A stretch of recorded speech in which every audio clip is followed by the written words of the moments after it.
అల్లు అర్జున్ను పట్టుపట్టి మరీ జైల్లో ఉంచుకున్నట్టు అయింది. హైకోర్టు మధ్యంతర బెయిల్ ఇచ్చినా కూడా జైలు అధికారులు ఏదో ఒక లొసుగు వాడి తిరస్కరించారు. రాత్రి అంతా జైల్లోనే పెట్టుకున్నారు. ఉదయం పూట బన్నీని విడుదల చేశారు.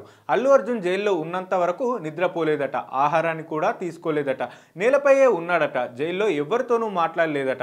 సంధ్య థియేటర్ ఘటనలో అల్లు అర్జున్ అరెస్ట్ అయిన సంగతి తెలిసిందే. చిక్కడపల్లి పోలీసులు శుక్రవారం మధ్యాహ్నం బన్నీని అరెస్ట్ చేసి వైద్య పరీక్షల నిమిత్తం గాంధీ ఆసుపత్రికి తరలించారు. అనంతరం నాంపల్లి కోర్టులో పొందుపరిచారు. అక్కడ బన్నీకి 14 రోజుల రిమాండ్ విధించారు. మరోవైపు బన్నీ తరపున న్యాయవాదులు హైకోర్టులో క్యాష్ పిటిషన్ వేశారు. ఆ విచారణ సాయంత్రం 6 గంటల వరకు కొనసాగుతుంది. సుదీర్ఘమైన వాదోపవాదాల తర్వాత బన్నీకి మధ్యంతర బెయిల్ హైకోర్టు ఇచ్చింది.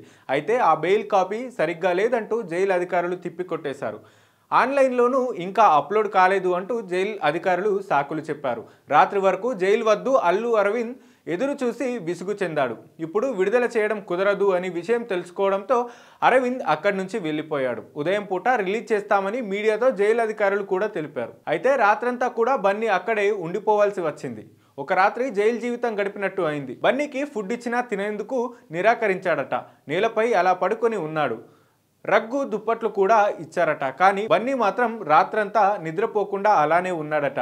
ఎప్పుడు విడుదల చేస్తారు అని జైలు అధికారులతో మాత్రమే మాట్లాడాడట. మిగతా ఎవరితోనూ అక్కడ మాట్లాడకుండా సైలెంట్ గా ఉన్నాడట. చివరకు బన్నీని శనివారం ఉదయం 6 గంటల 45 నిమిషాలకు జైలు నుంచి విడుదల చేశారు. జైలు నుంచి నేరుగా గీతా ఆర్ట్స్ ఆఫీస్ కు వెళ్లాడు.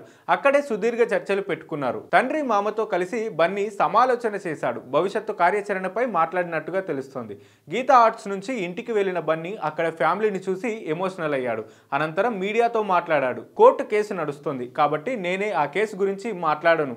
నేను క్షేమంగా ఉన్నాను, ఆందోళన చెందొద్దు, బాధిత కుటుంబానికి ఎల్లప్పుడూ అండగానే ఉంటానంటూ బన్నీ తెలిపాడు.